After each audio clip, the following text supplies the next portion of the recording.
Hello fellow survivors, this is your buddy RV Guy back again with another little quick video review. And today guys, I have a bushcraft survival knife review for you guys. This is the Bushmaster from United Cutlery, okay? Bushmaster survival knife. Now, I've had this knife for almost 10 years now. I've used it out in the field about 6 or 7 times. And I have to say it's a good knife. Now, doing my research over the internet, YouTube videos and over the internet, a lot of companies claim that it's not a good survival knife. And a lot of people also claim, and then there are some people that claim that it's an excellent knife. They've had it a long time. It's been passed down to them from their fathers and such, and it's a good knife, and it's not getting its due credit.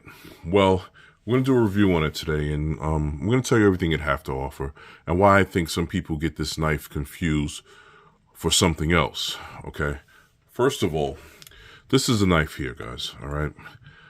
It comes in a nylon sheath with pockets, and if we take it out, move the sheath over to the side for a second. This is the knife, all right? Now, this is a very large knife. The blade is about 10 inches, and the handle is like another 4.5 inches or so. So you got about 15 inches altogether with a 10-inch blade. It's very long. And I think that's where people are getting misunderstood. Guys, this is a bushcraft knife. It's not a cleaver. It's not a mini sword. It's not a sword. It's not an axe. It's not a hacker. It's a knife. And it should be treated as such, right? This is a tool. For bushcraft, and bushcraft is art of surviving out in the wilderness, okay? Now, if we look at the knife, it's got the United Cutlery on the blade here, engraved in the blade. It's got a sundial for direction, also engraved on the blade. It's got, on this side, the type of steel, UCO 212 stainless steel, made in Taiwan, okay? Now, also on the top of the blade, it's got these serrated edges here and here. And a lot of people I've seen in internet videos and on the internet say that, well, you can't cut anything here because these are flat. If you look right here, from here to about here, which is about, I don't know, maybe three inches or so, it's flat. From here, it's not. I believe this part from here, about 1.5 inches or so, is for cutting, sawing, and this part here is for batoning. All right, batoning wood. After you cut the wood with your saw, you cut it with your saw, you got your chunks of wood, you tap it, your hammer right here on the flat part, and you can split your wood in half, okay? Also, it has a hand guard. Now, I've seen a lot of videos, people say they don't like the hand guard. The hand guard is there for a reason, guys. It's not a punch somebody in the face, or what you can use it for that, but it's not what it's meant for. It's to protect you from this part right here, the metal part. Because if you take off the back, again, this is a survival knife, so you can unscrew the back here, and there's items you can use to survive. There's a little compass here, working compass. But if you can take the hand guard off, if so desired. But what's going to happen, let me see, get this stuff out. What's going to happen there, take the hand guard off like that, you have nothing, say you're cutting something, right? Or you're batoning, or you're cutting, you're gutting an animal or a fish. You don't want your finger to run into this part. So the hand guard on here, I think, is very important. All right. Now, let's put this stuff back. We're going to get into that a little bit later, all right? Yeah, so I think that when they see the size of this knife, they're thinking of something that you could chop and this and that and good. You're not going to chop a tree down with this, guys. You're going to, after you caught an animal in a snare or after you've killed the animal, you're going to gut it with this. You're going to gut a fish, maybe scale a fish. You're going to maybe do some kindling, baton some wood. That's what you're going to do with this. You're going to treat it as a tool because that's what it is. Like I said, it's not an axe, it's not a cleaver, and it's not a sword, It's a knife. Okay. It came to me already sharp. I put an edge on it. I've also seen on the internet where a lot of people saying you can't put an edge on it, but I put an edge on it, and it's held the edge the whole time. It's pretty good quality steel. It's stainless steel, and for processing meat, I think it's pretty good. All right, so now, like I said, we're going to open up the back here. We're going to see what you get, okay? Now, it is one of these survival knife deals, so you're going to get a lot of stuff, guys. You're going to get a working compass, as you can see. The compass works, all right? And you're going to get, I believe that's it, that's inside. You're going to get this, a little tablet, like a little pill case type of thing. We open it up, and let me see, this side is not the magnifying glass. This side is the magnifying glass. You get a magnifying glass here. Let me show you guys. Here's the compass. Here's the magnifying glass. I don't know if the camera can pick it up, but it is magnifying the stuff there. All right. You get a magnifying glass. Also inside the pack, and I keep everything wrapped up tight in here, but inside the pack, what do we get?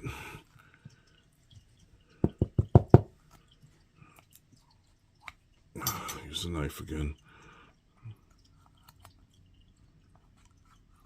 Okay. And that's it. That's inside there. Okay. You get a surgical scalpel. If something happens and you need to cut away some infection, if you're out in the wilderness, you get a surgical scalpel here. And it's all wrapped up and it's sealed up. I'm not going to take it out because I haven't used it yet and I want it to stay sterile. But a sterile surgical scalpel. You never know, you might get infection and it's starting to spread. You need to cut it out, right? Cut it out and wash it out. So you get a surgical scalpel.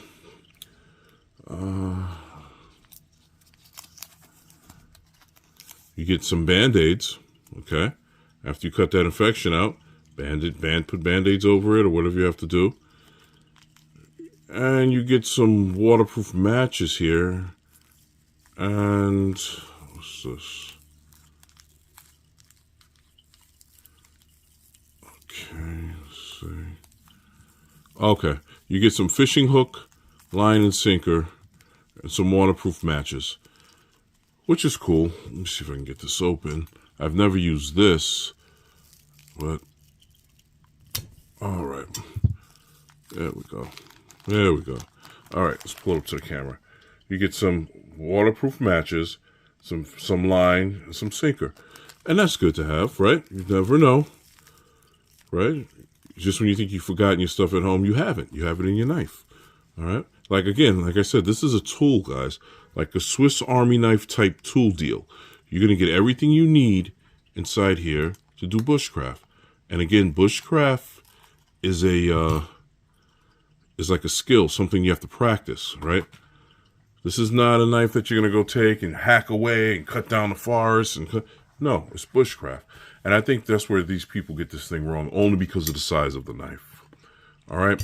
Now, let's move this stuff over to the side. The compass, magnifier, the little case, all this stuff here. And let's check out the sheath. Now, it comes in a nylon sheath. Okay, it's all nylon with pockets. You get 1, 2, 3 pockets.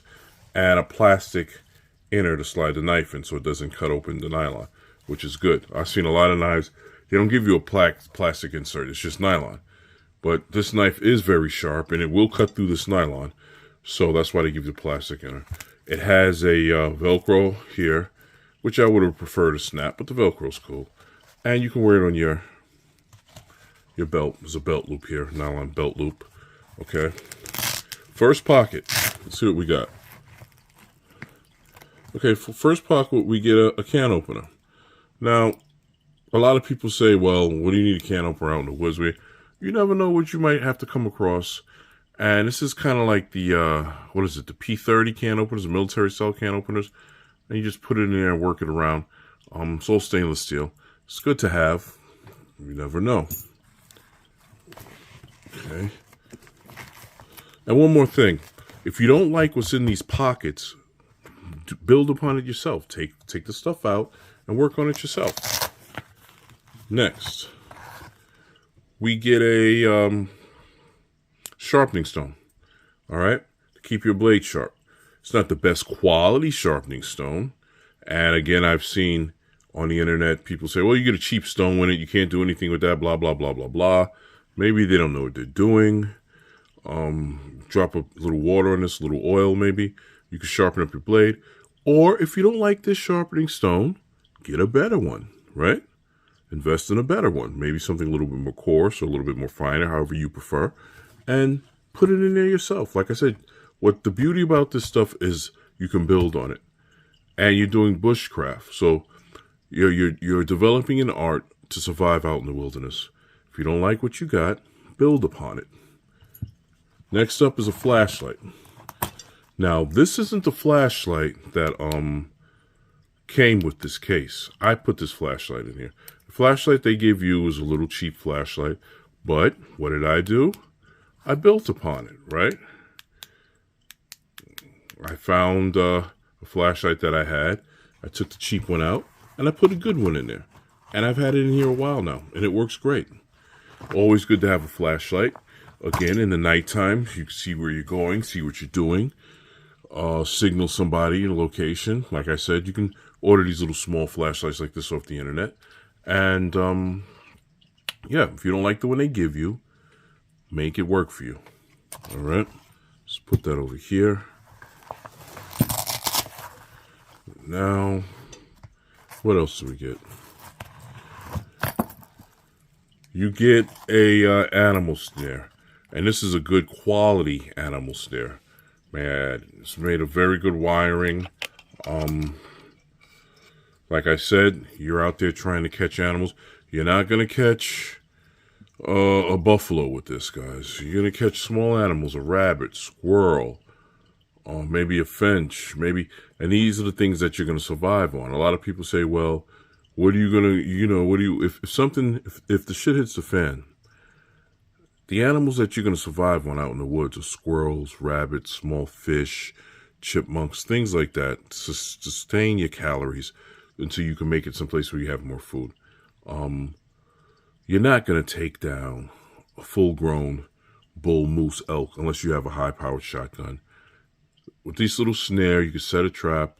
In the morning, you might have something in there. You skin them, put them over a fire, and you can eat them, and you'll survive. And this is a good quality snare.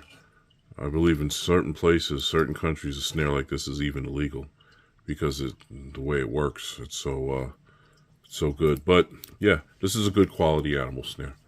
All right.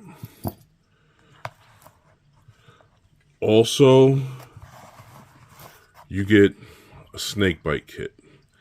Now, how this works is there's a tourniquet here where you would tie off the area where you got bitten so the venom wouldn't spread towards your heart or the rest of your body. Let's say if I got bit here in my hand, I tie this off tight, okay, with a tourniquet to stop it from rushing up to the rest of my body. And you would use this to suck out as much venom as possible, right? You're not going to use your mouth because you're going to ingest the venom. So you use this to suck out as much of it as possible, okay? You also get a sterile lancet if you have to cut out the infection area. Because some of these snakes and poisonous spiders, they have this venom that eats away at your tissues. I forget the name that I'm trying to use. They have venom that'll just start to just melt away your flesh. And you want to cut that area out before it spreads, all right? And you also get some iodine, guys, all right? After you clean everything off, you put the iodine, and hopefully you stop the spread of infection. Now, is this the best snake bite kit? No. But you know what? I'd rather have this than nothing at all, right?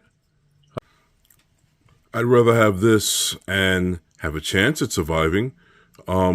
Maybe if you get out the majority of the infection, you can make it to the hospital. How many times have people not gotten the infection out or not tied off the infection area with the tourniquet or or a piece of rope or shoelace or whatever they've got, and it's spread throughout their body.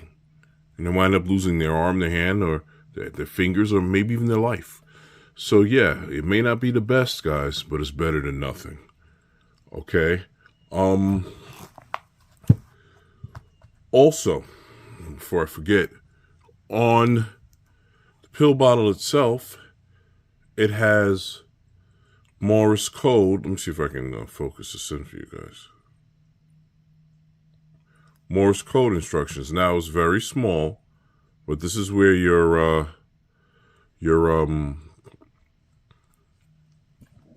magnifying glass would come in. Okay, so is this the best survival kit in the world? No, it's not. I'd add maybe a lighter to this, some fire starter, little square fire starters, maybe a fire striker, so you could strike and make fire. Yeah, but it's a start. It's a start, and you get everything you need here, guys. You get the knife itself, okay? You get your military can opener, your lancets, your matches to make fire, okay? Band-aids. You have ways of fighting infection. You have ways of building a fire. You have ways of catching food and cooking food. I think this is an excellent knife, guys. Again, it's not a machete, guys. It's not an axe. It's not a mini sword. It's not a dagger. It's a bushcraft tool. And with bushcraft, like I said, what you're doing is you're learning skills to help you survive. This has been your buddy RV Guy. Until next time, peace.